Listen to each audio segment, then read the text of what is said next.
네, 그러면 그냥 영상 보면서 바로 시작드릴게요. 그 인간의 두뇌가 기억을 하는 과정인데 인간의 두뇌는 굉장히 특이한 게요. 무게가 한 1.5kg 정도 돼요. 1.5kg 뭐 여러분들이 뭐 500g짜리 아령, 1.5리터짜리 물통 좀 큰 거, 그 정도가 여러분 여기 있는데 굉장히 중요한 기관이에요. 물론 이제 인체 기관은 다 중요하지만 그죠? 그래서 얼마나 중요하냐면은 이 머리털을 가지고 이렇게 감싸줘요. 그래서 꿍 해도 1차적으로 이렇게 머리털이 충격을 흡수해주고요. 그 다음에 이제 두개골이라 해가지고 굉장히 단단한 뼈로 이렇게 덮여 있어요. 그 다음에 그 안에 이제 그 뇌수라 해가지고 물의 청이 있어요. 그 다음에 뇌가 있거든요. 그래서 굉장히 소중하게 이렇게 이중 삼중으로 보호를 해주고 있어요. 뇌는 여기에 나와 있는 이제 신경세포, 뇌세포, 뉴런이라고 하는데 요게 약 1천억 개가 있다고 합니다. 1천억 개가 있고요. 각각의 이 신경세포들이 다른 신경세포랑 연결이 되어 있거든요. 이 연결된 이 가지가 뭐 신경세포 하나당 수십 개에서 100개까지는 되는지 모르겠지만 해서 뭐 1000억 개 곱하기 20 하면 얼마예요? 그죠? 2조 개 정도가 되잖아요. 그죠? 어마어마하게 많은 연결 구조를 갖고 있어요. 그리고 각각의 뇌가 기억을 하기도 하고 어떤 경우는요. 기억하기에 필요 없는 기억도 많아요. 모든 정보를 여러분이 매일 뇌에 쌓아둔다고 생각해 보세요. 여러분의 뇌는 어떻게 되겠습니까? 사고를 일으킬 겁니다. 그래서 여러분이 숙면을 취하거나 할 때 뇌에서 필요 없는 기억을 지웁니다. 그러면 뇌에서 생각해가 뇌가 중요하다고 생각하는 기억은 뭘까요? 간단해요. 인간의 생존에 유리한 그죠? 그런 기억이죠. 그래서 한 5, 6년 전에 뭐 내가 소개팅을 했다. 그럼 그 장면은 되게 잘 기억이 나요. 지금 오늘 아침에 버스 타고 오면서 지나갔던 풍경은 어제 봤던 풍경을 잘 기억을 못 하죠. 인간은 중요한 기억들 그리고 의미 있는 기능들 그리고 여러분이 집중하는 기억을 잘 기억을 해요. 그리고 그 기억을 가지고 조합을 해서 보다 고차원적 사고를 하죠. 실제로 이제 이거는 생리학적으로 어떻게 되어 있는가를 한번 보겠습니다. 전달할 메시지가 이동을 시작합니다. 축삭은 신경세포에 하나씩 있는 정보의 고속도로입니다. 메시지가 전기 신호로 이어달리기를 합니다. 메시지를 받을 이웃집 신경세포의 수상돌기가 보입니다. 전기 신호로 달려온 메시지는 신경 전달 물질에 담겨 빈 공간을 건넙니다. 이것이 신경세포가 대화하는 법입니다. 아까 그림으로 보셨겠지만 이런 신경 전달 물질이라고 하는 것이 이제 여러분의 뇌에 있는 많은 세포들을 타고 가면서 다른 세포들한테 그 정보를 전달을 해줘요. 이게 이제 기억을 하는 과정인데 우리는 기억도 하지만 사고도 하지 않습니까? 사고는 어떻게 하느냐? 여기에 있는 신경 전달 물질로부터 다시 역으로 이제 꺼내 가지고 하는 거죠. 컴퓨터는 기억 장치, 뭐 중앙 처리 장치 이렇게 나눠져 있거든요. 이제 인간의 뇌는 그게 이제 하나로 이렇게 묶여 있어요. 굉장히 좀 복잡하면서도 아직도 잘 모릅니다. 인간이 어떤 과정으로 이렇게 생각을 하고 이야기를 나누고 이 사실은 보여주는 거는 세포 하나의 기능이잖아요. 그렇지만 여러분이 생각해 보면 놀라운 일을 하지 않습니까? 창의적인 일을 하고 그죠? 그것이 과연 이걸로 다 해석되느냐에 대해서는 좀 논란이 많죠. 그렇지만 이제 기본 구조는 이렇다라고 하고요. 오늘 제가 이제 2부에서 소개드릴 내용은 바로 아까 말씀드렸던 딥러닝입니다. 딥러닝. 그 전에 이제 머신러닝이라고 하는 걸 먼저 소개드려야 되는데요. 머신러닝이 뭐냐? 인공지능을 정의하자면 아까 이제 지능을 굉장히 정의하기 어렵다고 했지만 인간의 학습, 추론, 지각 이런 능력을 인공적으로 만들어 보자 하는 게 인공지능이고요. 머신러닝은 그것을 컴퓨터로 만들 때 어떻게 만드냐면은 명시적으로 프로그램 안 하고 프로그램 짜면 많은 문제를 풀 수 있거든요. 근데 프로그램을 하지 않고도 기계가 데이터를 학습해서 문제를 풀어서 작업 성능을 높여 보도록 하자는 겁니다. 그래서 조금 어려워요. 조금 어렵죠, 그죠? 그렇지만 제가 그림을 가지고 설명을 드릴게요. 그래서 여기서는 특히 태스크, 작업이 있고 성능 척도 P가 있고 경험 E가 있다, 이렇게 얘기하시면 돼요. 내가 어떤 작업을 하는데 성능 측정을 해가지고 이 성능이 더 좋아지는 방향으로 더 경험을 해 나가는 겁니다. 자, 그러면 예를 한번 들어볼게요. 여기 이제 프로그램 짜보신 분들은 아주 간단한 몇 줄의 코딩으로 이런 거를 짤 수 있어요. 놀이공원에 키가 160cm 이상이면 탈 수 있는 바이킹이 있고 160 미만이면 못 타는 거예요. 그러면 우리는 프로그램을 짜면 되죠. if height 키가 160보다 작으면 못 탄다. else이면 탄다. 이런 이제 구조를 짜주면 되거든요. 이거는 한 4줄, 5줄 정도면 짤 수 있어요. 그러면 이제 이와 같이 결과를 얻어낼 수 있습니다. 이거는 아마 프로그램을 하루 이틀 정도만 배워도 파이썬으로 짤 수 있거든요. 자, 기계학습은 다릅니다. 어떻게 하냐면은 아까 말씀드린 요거를 명시적 프로그램이라고 합니다. 여러분이 직접 명령을 짜주는 거예요. 문제는 뭐냐? 그 회사에서 수익을 많이 내기 위해서 키 160 아니야 150으로 바꾸자 라고 하면 이거 코딩 다시 해야 되죠. 그죠? 네. 자, 이제 머신러닝에서는 이렇게 합니다. 데이터를 주고 키와 이용 가능, 불가능의 출력 결과를 줍니다. 그러면 얘가 160cm부터 이용 가능, 그 밑으로는 이용 불가능이라고 하는 것을 이 룰을 지가 만들어내는 거예요. 컴퓨터가. 그러면 컴퓨터가 좀 더 똑똑해진 거라고 볼 수 있겠죠. 앞에서는 사람이 규칙을 줬고, 그죠? 두 번째는 사람이 데이터만 줬는데 컴퓨터가 규칙을 찾아낸 거잖아요, 그죠? 그래서 이게 바로 머신러닝입니다. 그럼 머신러닝은 구체적으로 어떻게 동작하느냐? 데이터를 보고 기준선을 쫙 껐습니다. 그랬더니 요 밑에 한 9개 정도의 성능 분류 잘못한 게 있죠, 그죠? 그러면 얘를요 경험 E를 통해 가지고 더 성능이 좋아지도록 조금 내려보는 겁니다. 그래도 잘못 분류된 게 있죠. 얘가 조금 더 내려가면 어떻게 돼요? 분류가 완벽하죠. 아, 이제 분류 잘 했네 라고 해서 이 기준선을 정하는 겁니다. 이걸 누가 하느냐? 컴퓨터가 하는 거죠.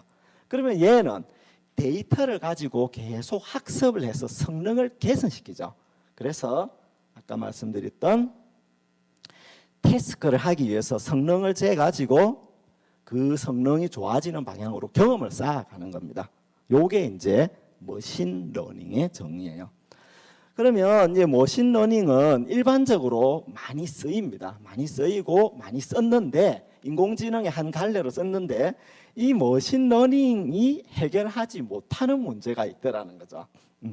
머신러닝은 다시 한번 규칙을 가지고 하는 명시적 프로그램보다 머신러닝이 데이터를 가지고 하는 게 더 좋은데 이 머신러닝도 해결하지 못하는 성능의 한계점이 있었어요. 그게 이제 이미지 분류하고 하는 거였어요. 이제 인공신경망 기술이 주인공으로 등장을 합니다. 자, 인공신경망 기술은요, 인간의 뇌를 컴퓨터로 최대한 흉내내 보자는 겁니다. 아까 보여드렸던 그 영상에 보면 수상돌기라는 게 있고 자극이 들어오면 자극에 활성화되어서 그 자극을 이웃에 전달하는 구조를 갖고 있죠. 생각해보면 굉장히 심플하죠, 그죠? 아니 이게 어떻게 생각을 해?라고 우리가 의아해할지 모르겠지만 이게 바로 여러분이 실제로 생각하는 과정입니다. 자, 얘가 입력이 들어와가지고 입력 자극이 크잖아요. 아까 말씀드렸죠. 어제 내가 버스 안에서 앉아가지고 무심히 봤던 기억은 저장이 잘 안 됩니다. 그건 별로 저장할 필요가 없죠. 그런 거에 저장하면 인간의 뇌는 수용 한도를 초과하죠. 어떻게 하느냐? 내가 어제 했던 일 중에 나의 보스가 시켰던 일 중에 못한 일이 있어. 그건 꼭 기억해놔야 되겠죠. 그거 못하면 회사에서 혼나잖아요. 그런 것들을 임계값을 딱 정해가지고 이제 이 가이드라인은 이제 뇌의 학습을 통해서 만들어지는데 내가 요거는 저장해놔야 돼라고 하면 이게 활성화되고요. 그 큰 자극이 이웃으로 전달이 됩니다.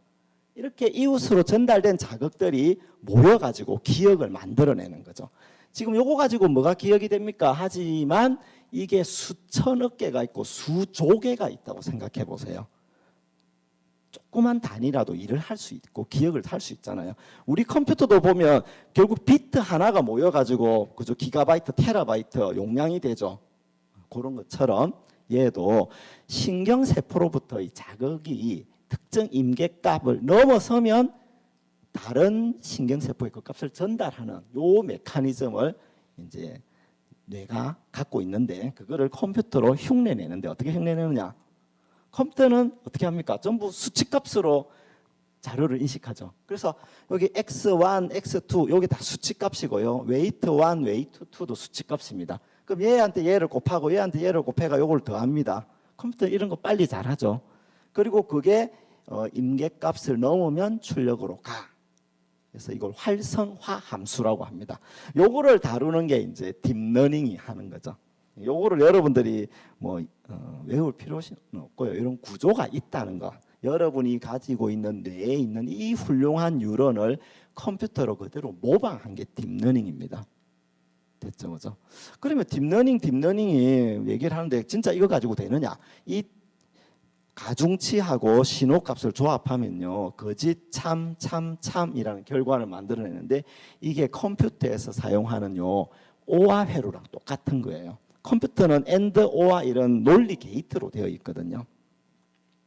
그래서 그런 조합을 만들어낼 수 있다는 게 수학적으로 밝혀졌고, 이것을 했던 게 1940년대 이제 퍼셉트론 연구자들이 했죠. 굉장히 빠르죠, 그죠? 그 워렌 맥컬러하고 월터 피처 이 사람은요, 컴퓨터가 나오기 전부터 이미 이런 이론을 만들었고요. 과학하고 앉아 있네라고 하는 그 유튜브 채널에 보면 이번에 나온 그 주인공이 월터 피처가 나옵니다. 그래서 요 사람들이 그런 이론을 만들어냈는데, 그러면 생각해 보면 1946년도면 지금부터 80년 전이잖아요, 그죠? 왜 그러면 기술이 발전 못했을까? 잘하면 될 것 같은데, 그죠? 그래서 잘하면 될 것 같다는 거는 다 알고 있었어요. 학습을 시키면 될 것 같다는 걸 알고 있었고, 내가 이렇게 해가지고 목표값하고 다르면 오차를 고쳐 나가면서 우리의 뇌가 활성화되는 거를 흉내내면 될 것 같은데, 문제는 이제 인간의 뇌가 굉장히 복잡하잖아요, 그죠? 아까 말씀드린 이 시냅스 연결 구조가 수조 개가 있다고 하는데, 이거를 컴퓨터가 학습시킬 수 있는 방법을 그동안은 몰랐어요. 도저히 안 되는 거예요. 그래서 1950년대 안 되고 60년대 안 되고 70년대 안 되고 80년대 90년대까지 안 되는 거예요. 그래서 사람들이 안 되는 줄 알았죠. 이런 구조 때문에 안 된다 하니까 이제 인공지능의 겨울이 왔는데, 이런 많은 이제 청을 가지는 신경망을 학습시키는 게 목표예요. 다시 한번 얘기하면 뒤에 이제 그림으로 제가 또 설명드릴게요. 이 제프리 힌턴이라는 이분이 아까 초반에 말씀드렸던 조슈아 벤지오 이런 분들이랑 인공신경망이라고 하는 이 주제에서 조금 더 나아가 가지고 학습을 시킬 수 있는 알고리즘을 찾아냈죠. 그 알고리즘을 당시에는 이제 뭐 딥빌리프 네트워크 뭐 이런 식으로 이름을 붙였는데, 사람들이 별로 관심을 안 주는 거예요. 왜냐하면은 1940년대부터 1990년대까지 그죠? 그 40년 동안 안 되는 연구를 너가 된다고? 안 되잖아 라고 사람들이 너무 회의를 품으니까 안 되겠다, 새로 용어를 만들어내자. 바로 딥러닝이라는 말을 한번 끄집어내면 어떨까? 인공신경망은 너무 많이 우려먹은 말이니까 해서 이제 이 사람들이 인공신경망 대신에 딥러닝이라고 하는 이제 알고리즘에 이름을 붙인 거죠. 이 알고리즘이 굉장히 성능이 좋았어요. 그래서 오늘날의 인공지능 전성기를 만들어낸 거죠. 그러면 왜 이게 딥이냐 생각해 보면요, 이 여러 가지 알고리즘이 있어요. VGG16, 인셉션 이런 것들 굉장히 훌륭한 객체를 탐지하고 테슬라 자동차가 움직이면서 사람인지 뭐 개, 고양인지 자전거인지 오토바이인지 구별해내죠. 요거를 하기 위해서 가중치라고 해가 아까 그 굉장히 깊은 신경망을 구축해야 된다고 했지 않습니까? 그게 1억 3,800만 개, 2,300만 개 이렇게 많은 가중치를 갖고 있는 거예요.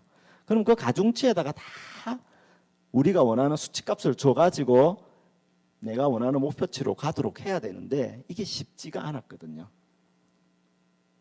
즉 이 엄청난 가중치를 가지는 신경망, 여기에 있는 화살표 있죠. 여기에다가 전부 하나하나의 수치값을 주는 겁니다. 그러면 인간의 뇌처럼 얘가 개나 고양이를 판별하는 놀라운 일을 한다는 거죠. 근데 아까 말씀드렸죠. 이렇게는 없는 걸 어떻게 가중치를 학습시켜?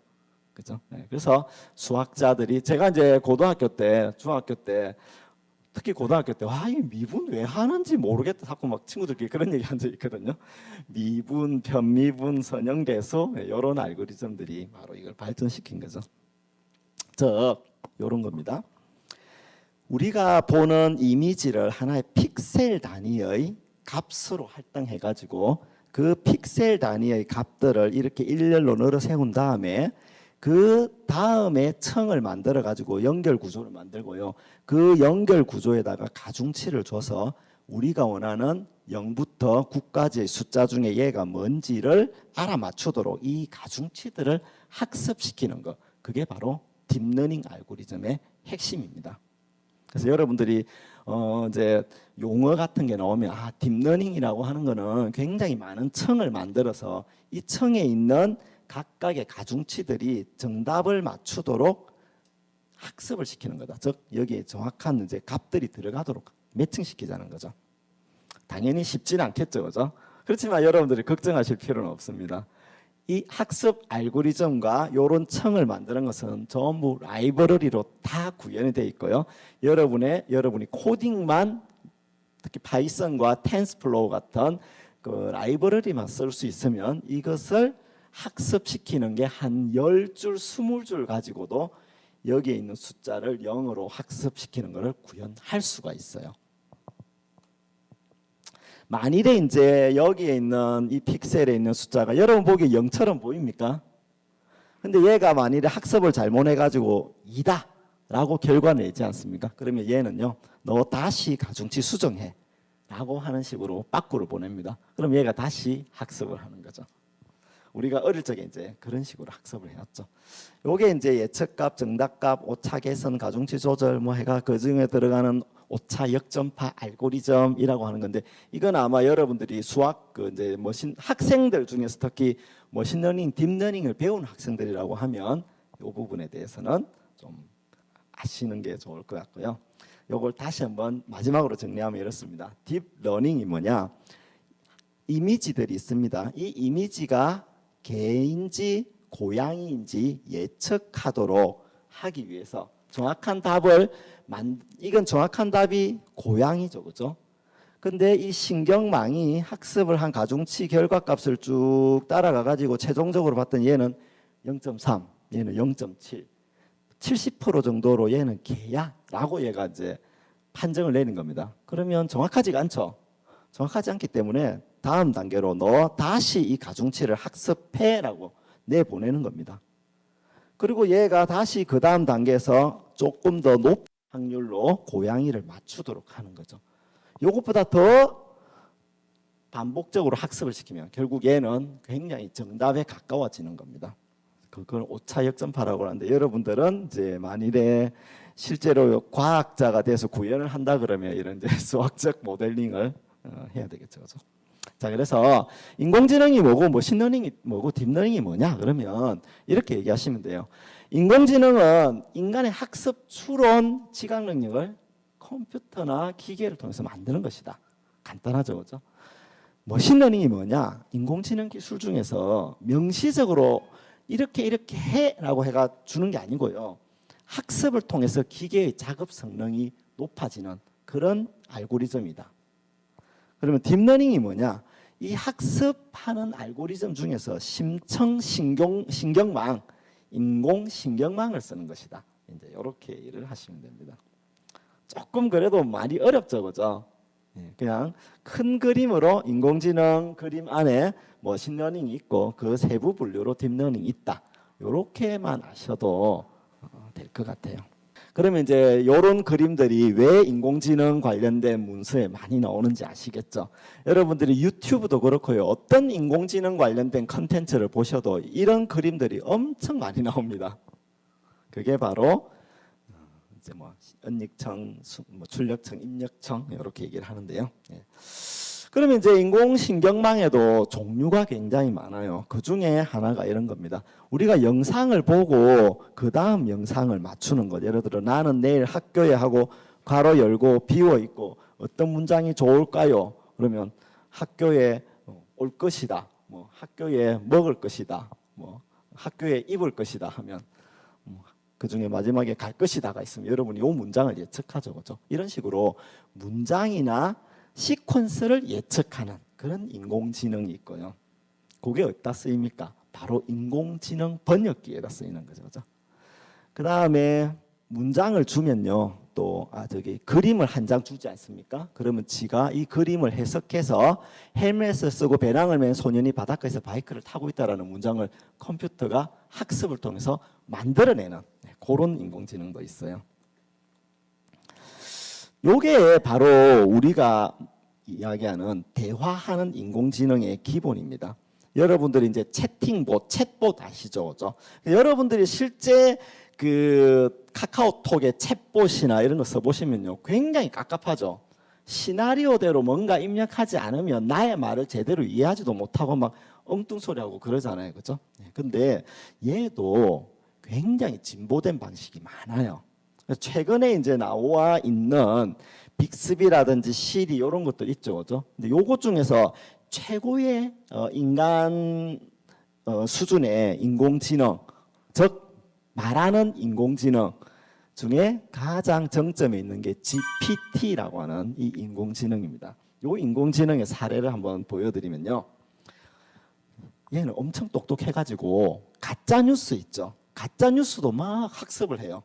그래가지고 충격적인 소식이다. 과학자들이 안데스 산맥의 외딴 미개척 계곡에서 유니콘 무리를 발견했다. 유니콘이 이 이마에 뿔 달린 상상 속의 말이잖아요. 그죠? 말같이 생긴 건데 있을 리가 없잖아요. 놀랍게도 유니콘은 완벽한 영어를 구사하고 있다. 유니콘이 영어를 한다는 게 말이 됩니까? 갈기도 완벽하게 정리되어 있고 디올 메이크업을 한 진짜 말이 더 안 되죠. 이런 이제 가짜 뉴스를 입력을 합니다. 자, 이제 그 다음은 너가 학습한 걸 가지고 문장을 만들어 봐라고 시킨 거죠. 그랬더니 얘가 인류학자 다니엘 세인트 모리스는 말했다. 그럴듯하죠, 그죠? 우리는 유니콘들을 발견하고 큰 충격을 받았습니다. 살면서 한 번도 보지 못한 모습이었으니까요. 전설 속에서나 들어봤지 실제로 존재할 것이라고는 생각도 못했죠. 실제로 이제 가짜 뉴스 같은데 보면 막 저명한 학자들이 인터뷰하는 그런 거 있잖아요. 그리고 이제 이런 막 문장을 만들어낸 거죠. 전혀 문법적 하자 없는 깔끔한 문장을 학습을 해가 만들어낸 겁니다. 아까 보셨던 딥 뉴럴넷에서 이제 순환 신경망이라고 하는 구조가 이제 그것을 해결해낸 거죠. 예를 들어 소설을 쓰기 위해서 사람들이 하늘을 보니 저 멀리서 요까지만 내가 입력을 했어요. 그랬더니 얘가 저 멀리서 굴뚝새가 고요히 바라보는 게 마치 할머니 집 입구 쪽이나 동굴 밖까지 날아가는 것만 같아요. 그것도 어쩌고 해서 소설을 자기가 학습했기 때문에 소설을 써주는 거죠. 그 다음에 이제 이메일, 제안은 고맙지만 거절한다. 이렇게 이메일 키워드만 쓰면 귀하가 보내주신 이메일은 감사히 받았습니다. 라는 굉장히 정중한 이런 것도 만들어내더라는 거죠. 요게 이제 인간 수준의 혹은 인간을 능가하는 글을 쓰는 인공지능 중에 GPT-3라고 하는 최신 모델의 결과물입니다.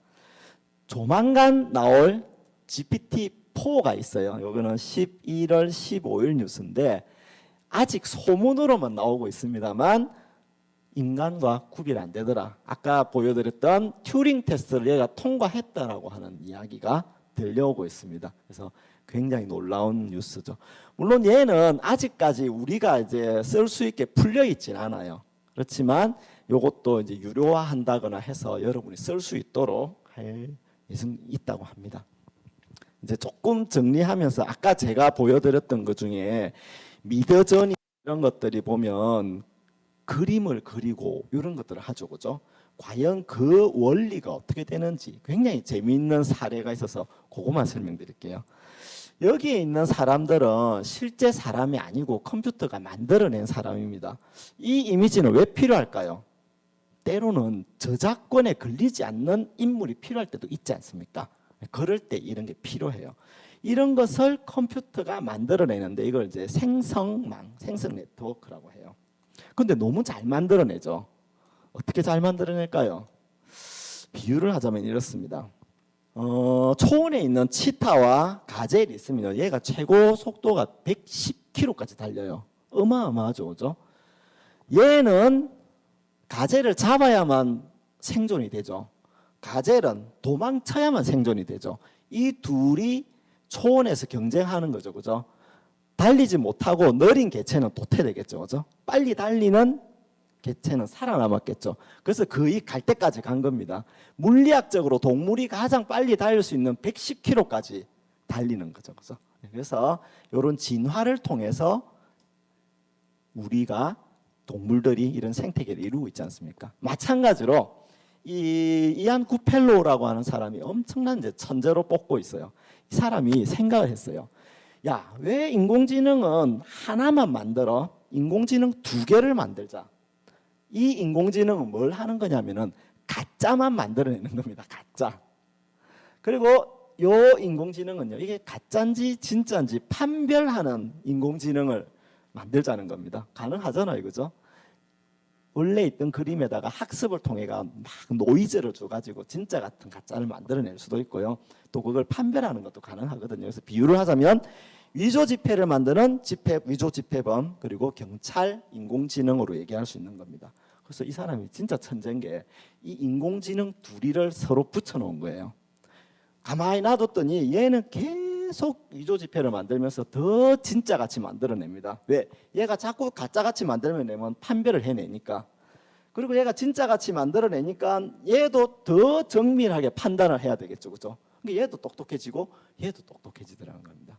세상에 인공지능 둘이를 서로 경쟁을 붙여가지고 더 똑똑한 인공지능을 만들어 낸 거죠. 그게 아까 여러분이 보셨던 달2라든지 미드저니 같은 그런 겁니다. 굉장히 놀라운 발상이죠. 인간은 참 위대한 것 같아요. 인공지능을 만들어 놓고 인공지능 둘이를 경쟁을 시켜가지고 더 똑똑한 인공지능을, 사람은 그냥 뒷짐지고 앉아 있는데 지 혼자서 열심히 해서 이걸 만들어낸다는 게. 그래서 현재 이제 여러분들께서 보고 있는 유명 화가의 그림을 따라하는 인공지능이 바로 적대적 생성 네트워크로 해서 서로 경쟁하는 적대적인 인공지능을 붙여놓고 이것들이 똑똑해지도록 계속 갈 때까지 보내는 겁니다. 갈 때까지 간다는 건 뭐냐면 서로 대결해서 0대0, 1대1이 되는 거죠. 생성해내는 놈, 판별해내는 놈이 거의 비슷한 수준이 되어야 되는 겁니다. 이제 인공지능이 굉장히 발전했지만 여러 가지 문제도 있어요. 그 중에 여러분들 대표적으로 요거 착시 현상이라고 보셨죠. 여러분 보시기에 얘가 더 밝은 회색으로 보이지만 사실 요 두 개는 같은 회색이죠, 그죠? 같은 밝기예요. 인간은 생각보다 착시를 굉장히 잘해요. 그림 같은 것, 뭐 여러분들이 미술 시간에 보면 착시 그림들 되게 많죠, 그죠? 그래서 인간은 굉장히 똑똑하고 뛰어난 두뇌를 갖고 있지만 결국 학습에 의해서 뇌가 형성됐기 때문에 그 학습에 의해서 받아들인 것만 이제 받아들인 것 위주로 판단을 내리는 거죠. 그래서 비슷한데 이제 얘도 결국 데이터를 가지고 얘는 고양이야라고 하는 이 신경망 모델이 아까 말씀드렸던 1억 개 이상의 파라미터로 되어 있다고 하면 각각의 파라미터가 왜 얘가 고양이로 판별을 했는지를 너 한번 설명해봐라고 하면 설명을 못하는 거예요. 내가 가지고 있는 많은 알고리즘 중에 좋은 알고리즘으로 돌려봤더니 이렇게 돌렸더니 요 가중치가 이렇게 돼가지고 요게 고양이야. 우리는 이제 고양이 이게 왜 고양이야라고 물어보면 얘는 귀가 쫑긋하고 털이 복실복실한 데다가 발이 뭉퉁하고 이런 식으로 설명이 되잖아요, 그죠? 그래서 아직 인공지능이 설명까지 충분하게 만족스럽게 인간에게 제공하지는 못해요. 이게 왜 위험하냐면은 자동차 같은 경우 특히 이제 자율주행 자동차가 어떤 사고를 냈을 때 그 사고의 원인을 밝혀내려 그러면 인공지능이 어떤 판단을 내리는지를 알아야 되잖아요. 그래서 아직 좀 그런 부분들이 이슈가 되고 있습니다. 물론 이제 이것도 굉장히 많은 연구를 해요. 설명 가능 인공지능이라고 해가지고. 그래서 이제 굉장히 간단한 그 적대적 공격의 예인데 이제 중국에서 실험했던 건데요. 자율주행 자동차가 있잖아요. 도로에 점을 3개를 찍어 놓은 거예요. 그랬더니 얘가 이거 중앙선이네 해가 쌔 여기로 가버린 거죠. 그래서 반대편 중앙선으로 넘어간 그런 사례도 있습니다. 결국 이제 그 인공지능이라고 하는 것은 인간의 뇌와 인간의 뇌와 비슷한 구조의 이런 신경망을 가지고 학습을 했는데 아직 우리가 인간의 뇌를 잘 몰라요. 그래서 과연 인간의 뇌도 저렇게 학습하는지에 대해서 여기에 나와 있는 학습 알고리즘은 전부 수학적 알고리즘이거든요. 근데 여러분의 뇌가 과연 동일하게 작동하는지에 대해서는 아직도 모르는 게 많아가지고 뇌과학과 이 인공지능, 인공신경망 기술은 같이 이렇게 발전해 나가야 되는 기술이 된 거죠. 그래서 이제 최근에는 뉴로몰픽 반도체라 그래가지고 인간의 뉴런 연결 구조를 반도체로 한번 만들어 보자. 라는 시도까지 합니다. 즉 뇌과학에서 가져온 그 이론들을 이렇게 결합시켜 보자는 거죠. 그래서 좀 정리를 하면 오늘날 아까 여러분들이 보셨던 혁신적 기술의 대명사로 인기를 누리는 딥러닝의 핵심적 개념은 뭐냐? 인간의 신경세포를 모방한 겁니다. 그리고 이 모방을 해서 작업에 대한 성능 측정을 했죠. 성능 측정을 했더니 별로 성능이 안 좋아요. 그러면 가중치를 개선하는 거죠. 그리고 그 가중치가 계속 개선되도록 학습하는 거, 그게 바로 머신러닝이라는 것이고 그 머신러닝의 큰 테두리 안에 인공신경망 기술, 딥러닝 기술이 있는 거죠. 그거를 이제 5차 역점파라고 하는데 즉 인공신경망의 층을 매우 깊게 만들어서 복잡한 문제를 해결하는 것이 오늘날 딥러닝 알고리즘입니다. 자, 그래서 이런 결론을 내리고 제가 이제 마지막 좀 정리를 드리자면 제가 이제 인공지능이라고 해서 제 대학 다닐 때는 인공지능의 침체기였어요. 별로 성능이 안 좋았거든요. 그래서 인공지능 참 재미없다, 이거 되지도 않는 거다라고 굉장히 회의적으로 그 연구를 안 했던 사람들이 많아요. 저도 비슷하게 생각을 했고요. 물론 이제 그때 제가 그거 잡고 있어서 뭐 학위를 못 받았겠죠, 그죠?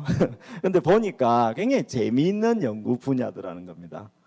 그 다음에 이제 노코드 AI라 해가지고 최근에는 코딩하지 않고도 이제 객체를 탐지하거나 구별해내는 그런 기술도 좀 오르고 있고요. 왜냐하면 워낙 기술이 보편화됐는데, 그죠? 사람들이 전부 그런 인공신경망 학습 알고리즘, 머신러닝, 딥러닝 다 알아야 된다는 게 너무 힘들잖아요. 그래서 그걸 보편화하는 기술도 많이 보급이 되고 있고요. 그 다음에 역시 지금 우리가 많은 과학, 뭐 첨단 우주선도 있고 그렇지만 그 중에서 가장 첨단에 있어요. 즉 인간의 뇌 생각의 과정을 알아볼 수 있는 계기가 되는 게 또 인공지능 기술이거든요. 그리고 미래의 삶을 크게 바꿀 것이다. 아까 이제 보여드렸던 사례 중에 뭐 넷플릭스나 유튜브의 추천 알고리즘 말고도 쿠팡의 물류를 획기적으로 개선한다든지, 그죠? 그다음에 자율주행 등등 우리 삶에 직접 영향을 주는 그런 이제 기술이 바로 인공지능 기술이고요.